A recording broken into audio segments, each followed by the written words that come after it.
une journée extrêmement dense, une journée forte en émotions, forte en échanges, une journée attendue. Et j'ai cru comprendre, notamment lors de la pause du déjeuner, que vous appréciez ce type d'échange et je souhaite que nous continuions dans cette voie. Cette journée est importante tout d'abord pour la mémoire. On en a beaucoup parlé. La mémoire des hommes et des femmes qui ont servi loyalement et courageusement la France au Liban au péril de leur vie. Ces derniers méritent notre plein respect et notre admiration. Au travers de tout ce qui a été exprimé ici, nous avons ainsi une pensée, nous devons avoir une pensée émue pour les 150 soldats français morts depuis 1978 au Liban, dont les 58 parachutistes du Drakkar, évoqués avec émotion tout à l'heure et à plusieurs reprises au sein des tables rondes du symposium. Nos pensées sincères vont d'abord à leurs familles, comme à celles des blessés, car le théâtre libanais a causé de nombreux traumatismes dans la chair et dans le cœur des soldats marins, aviateurs et gendarmes qui ont servi au Levant.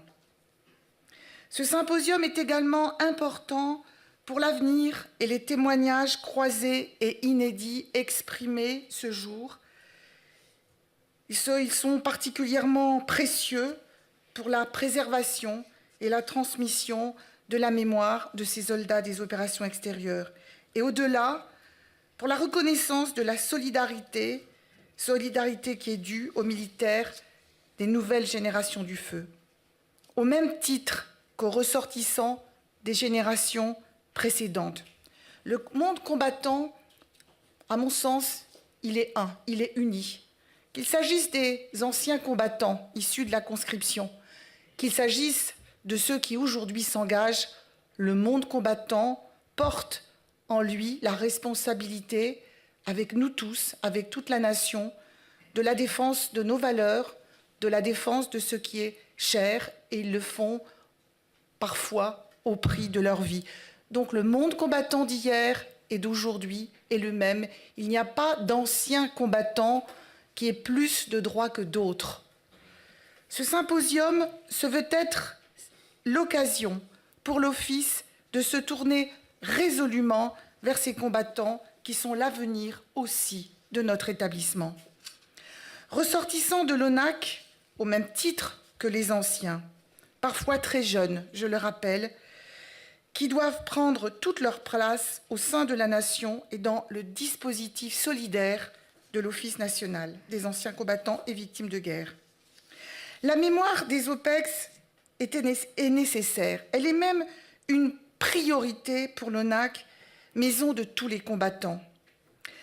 À l'occasion du 40e anniversaire des débuts de la FINUL et de la présence ininterrompue des soldats français au Levant, ce symposium a deux ambitions fortes. Première ambition, mieux faire partager auprès du grand public l'engagement et les sacrifices des soldats déployés en OPEX. Alors vous me direz, parler au grand public, on est quand même entre nous. C'est un début. Et là, je me retourne vers Pierre Bel pour lui dire que pour arriver à faire ce qu'on a fait aujourd'hui, pour arriver à faire le colloque pour l'ex-Yougoslavie, il nous a fallu beaucoup de persévérance, beaucoup de ténacité, beaucoup d'opiniâtreté. On s'est approprié du sujet. Nous avons décidé de le faire. On ne nous l'a pas demandé. Le ministre ne nous l'a pas demandé. Et c'est pourquoi j'ai particulièrement apprécié la présence de Madame Darrieussecq, puisque nous avons fait ce symposium avec d'ailleurs des moyens extrêmement restreints, des moyens que nous donne le Bleuet de France, la collecte du Bleuet de France.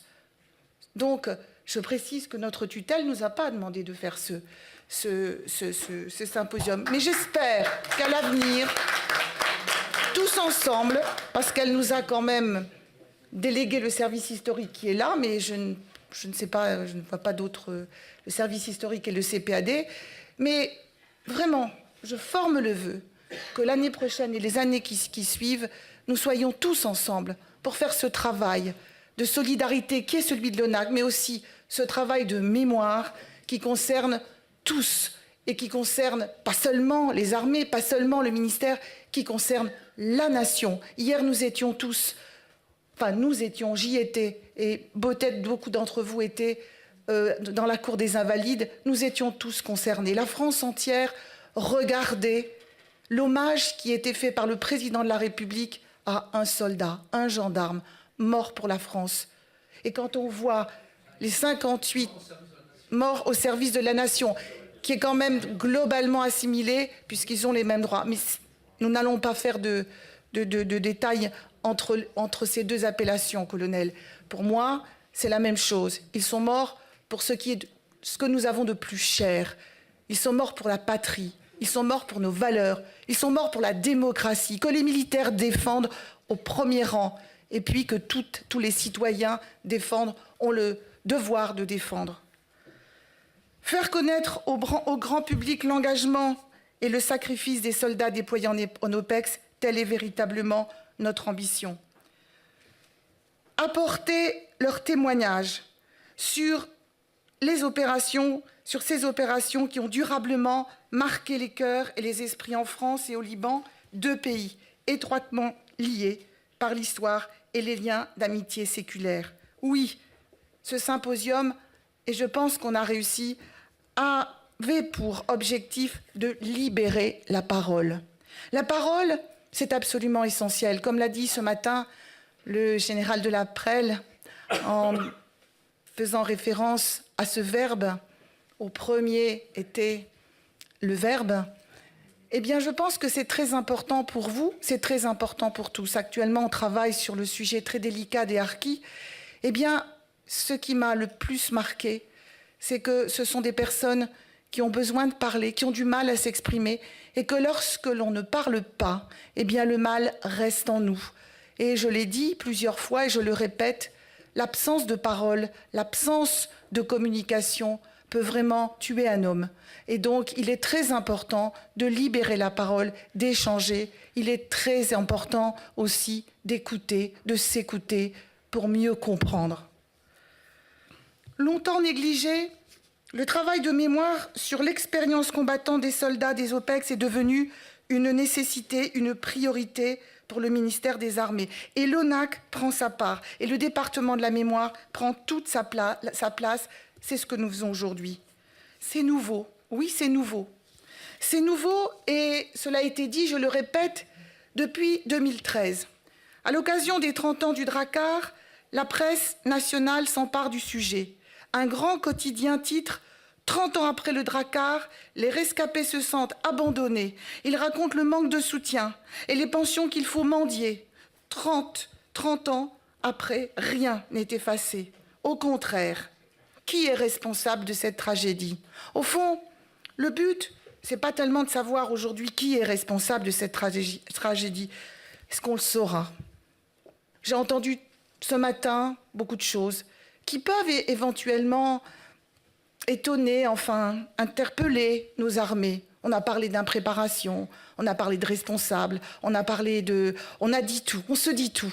Mais au fond, est-ce que c'est important? Aujourd'hui, ce qui est important, c'est que l'on s'écoute et qu'on arrive et qu'on s'entraide à aller jusqu'au bout de notre vie en se disant que vous qui étiez au Drakkar, vous qui étiez au Liban, comme ceux qui sont aujourd'hui aux avant-postes, actuellement en opération extérieure, eh bien que ce qu'ils font servent la France, qu'ils s'engagent, et si, par malheur, l'un d'entre eux, comme ce fut le cas dernièrement, meurt pour la France, il ne meurt pas pour rien. Il meurt pour nous. Il meurt pour le cœur de la France. Et ça, c'est important, il faut que nous le disions. Donc, 2013, c'est une année qui a complètement changé les choses. Je rappelle que c'est en 2013 que j'arrive à l'ONAC. Et je découvre cette question du Drakkar et je regarde Le Monde, je lis Le Monde et ma directrice départementale du Gard nous appelle et nous dit qu'elle a bien l'intention de faire une rencontre, un colloque, elle veut faire quelque chose. Et là, on se dit, mais est-ce qu'on a le droit de le faire? Est-ce qu'on ne va pas se faire taper sur les doigts? Est-ce que c'est vraiment le rôle de l'ONAC de le faire? Soit on le fait. On le fait avec les militaires sur place et on se rend compte que c'est un réel besoin.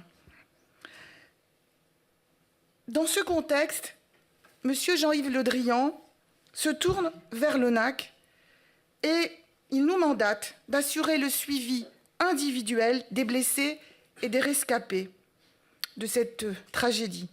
Nous prenons en compte cette mission avec une réelle motivation et la volonté de venir en aide à ceux qui se sentent oubliés.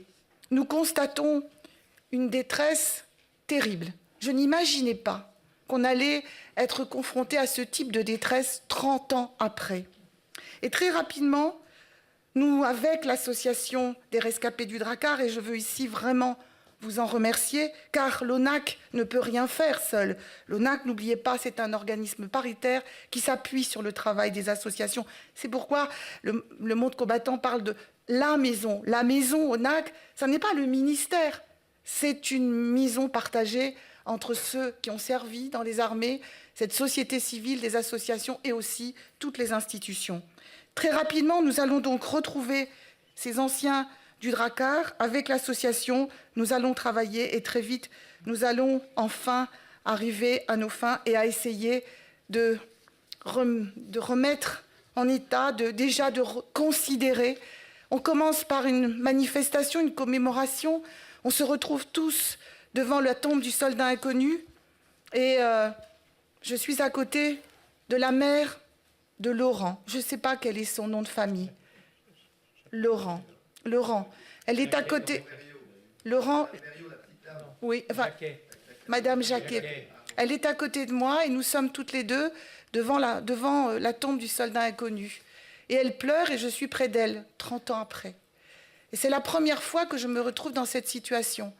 Et puis, on va raviver la flamme et on va vers le livre de signature, le registre. Et là, elle passe devant moi, je lui dis « Allez-y, madame ». Et elle me dit « Mais qu'est-ce que je peux écrire ?» Elle se sent tellement modeste, tellement petite, et en même temps, elle a la modestie qui est inversement proportionnelle à son immense chagrin. Et je lui dis « Mais écoutez, pourquoi ne pas écrire le nom de votre fils ?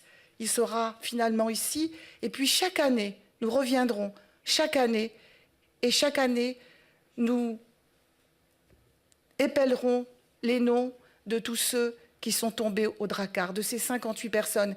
Et nous le faisons d'ailleurs, et depuis d'ailleurs cette année-là, nous le faisons régulièrement. Et peut-être que vous le faisiez vous seul, mais maintenant, l'institution le fait avec vous. Donc, je pense que c'est au sein de nos armées, c'est au sein de notre ministère, plutôt qu'ailleurs, plutôt qu'à l'extérieur, que doit pouvoir se libérer la parole de ceux qui ont servi la France, qui se sont engagés, quel que soit leur grade. Et c'est aussi ce qui fait la particularité de ce symposium, c'est que se sont exprimés des officiers généraux, se sont exprimés des stratèges, se sont exprimés des historiens, et je remercie le professeur émérite M. Frémaux d'être intervenu. Mais c'est toutes ces paroles qui comptent. Il n'y a pas de parole plus importante que d'autres. Et il y a eu la parole des soldats, votre parole aussi. C'est notre devoir de faciliter cette prise de parole, je le répète. Et c'est bien dans cette optique que déjà nous avions organisé le colloque sur l'engagement militaire français en ex-Yougoslavie. Cet événement avait permis de faire émerger des pans importants de l'histoire sur la vie des hommes et des femmes qui y ont participé. Donner la parole aux militaires de cette génération, de toutes les armées, de toutes les armes et spécialités, de tous les grades confondus, répond à une véritable attente de la communauté de défense et de la nation. Notre propos n'est aucunement de nous substituer au travail des historiens, vous l'avez compris, même s'ils étaient là, ou de raviver des blessures, voire de mettre en cause telle ou telle personne, bien au contraire. C'est avant tout d'aider, de nous aider, d'aider ceux et celles qui ont besoin de retrouver leur place dans notre société, dans notre démocratie pour laquelle aussi ils se sont battus.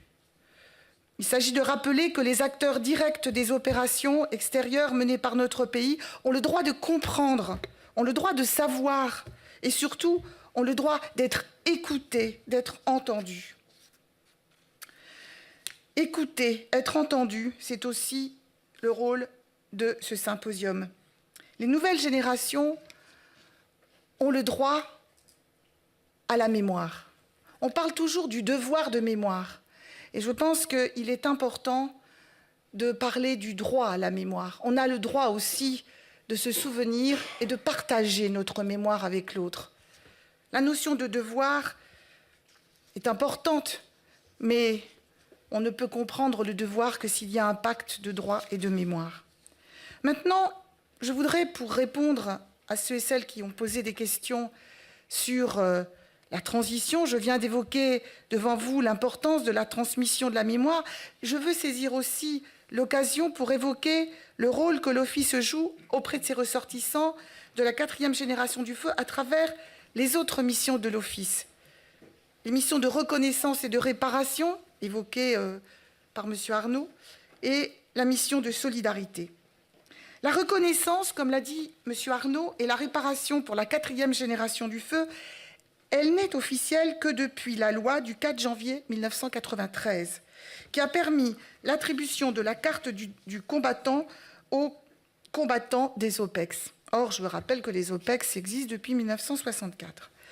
Ces dispositions sont inscrites dans le Code des pensions militaires d'invalidité des victimes de guerre, qui encadre l'ensemble de nos actions. Pour rappel, car les personnes concernées ne le savent pas toujours, la reconnaissance et la réparation dépendent de plusieurs aspects sur lesquels je vais rapidement y revenir pour répondre à monsieur. Les périodes qui sont à prendre en considération pour chacune des opérations sont fixées par arrêté ministériel. Ainsi, depuis le 1er janvier 2014, les militaires ont vocation à obtenir la carte du combattant dès la publication des arrêtés pris pour chaque opération déterminée. Les conditions d'attribution de la carte, elles ont un peu évolué. Elle est attribuée aux personnes justifiant de plusieurs conditions, dont, depuis le 1er janvier 2015, une durée de service d'au moins 120 jours. Ont droit également à la carte du combattant les blessés de guerre et assimilés, les titulaires d'une citation individuelle avec croix. S'agissant de la qualification des unités combattantes, depuis 2010, les critères d'action de feu et de combat à prendre en considération ont été spécialement adaptés aux opérations extérieures. Ces nouveaux critères ont permis la qualification de nombreuses unités sur des périodes couvrant plusieurs années. Maintenant, la carte du combattant OPEX, et ça je pense que vous attendez en chiffres. À ce jour, 166 635 cartes du combattant ont été délivrées. Depuis 2010, 120 633 cartes du combattant OPEX ont été délivrées aux militaires et civils de la 4e génération du feu, soit 74% du total des attributions depuis 1993. Depuis le 1er octobre 2015 et l'entrée en vigueur des 120 jours en OPEX, 50 284 cartes ont été attribuées au titre de cette mesure. Pour le Liban, les cartes attribuées pour ce conflit ne sont comptabilisées informatiquement que depuis 2010. 2 OPEX sont prises en compte, les opérations du Liban entre 1978 et 2007 et la République du Liban et Israël et leurs eaux avoisinantes, opérations Daman, Finul et Baliste, entre le 2 septembre 2006 et le 31 août 2018. Et à ce jour, pour la première OPEX, 5 034 cartes ont été attribuées et 5 906 pour la seconde, soit 11 000 cartes environ au total. Vous voyez bien que l'avenir de l'ONAC, c'est bien la carte OPEX, les OPEX. La carte, elle donne droit à l'aide sociale pour les plus en difficulté. C'est une mesure de solidarité et de justice sociale qui s'inscrit dans la durée. Et là, je reviens sur ce que disait Pierre Bell, et je suis totalement d'accord avec lui. On a toujours tendance, et de plus en plus malheureusement, à s'intéresser à ce qui se passe immédiatement. On s'intéresse aux morts qui tombent aujourd'hui, mais on ne s'intéresse pas assez à ce qu'ils vont devenir et ce que deviendront leurs familles. L'action dans la durée de l'ONAC, c'est vraiment l'action qui l'honore le plus. Qui se souciera demain de ce que deviendront les enfants, les épouses de ceux qui sont morts il n'y a pas longtemps, dans l'Aude, il y a une semaine? Eh bien, ce sera l'ONAC. Et dans plusieurs années, dans des dizaines d'années, eh bien, nous aurons toujours à nous occuper, à nous préoccuper, à accompagner ces enfants. Par exemple, je sais que nous avons un enfant de 19 ans qui va être adopté probablement par la nation. C'est un enfant qui est orphelin de père depuis une semaine, puisque son père est mort, malheureusement, dans l'acte terroriste qui a endeuillé la France et qui a fait l'objet d'une communication intense. Mais dans quelques jours, qui en parlera? Qui s'occupera d'eux? Eh bien, c'est l'ONAC. Nous avons déjà pris contact et nous serons près d'eux, comme pour les nombreux pupilles de la nation que nous suivons, plus de 600 actuellement. Et je rappelle que c'est 600 qui ont moins de 21 ans. 600 qui sont arrivés essentiellement à cause des actes de terrorisme qui ont endeuillé la France et également des militaires qui sont morts pour la France en opération extérieure. Donc, voyez ce qu'est l'ONAC. L'ONAC, c'est avant tout de l'action sociale. L'action sociale, c'est aussi une aide administrative. Quand quelqu'un est fracassé, quand quelqu'un va très mal, comme certains d'entre vous ont vécu le Drakkar, le Liban, eh bien, on ne sait plus où on est. On ne sait même plus ouvrir son courrier. On ne sait plus.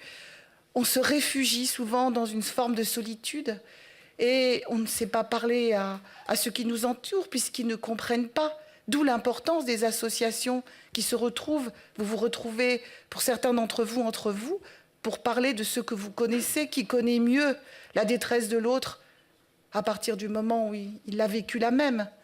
Donc, nous comprenons cela.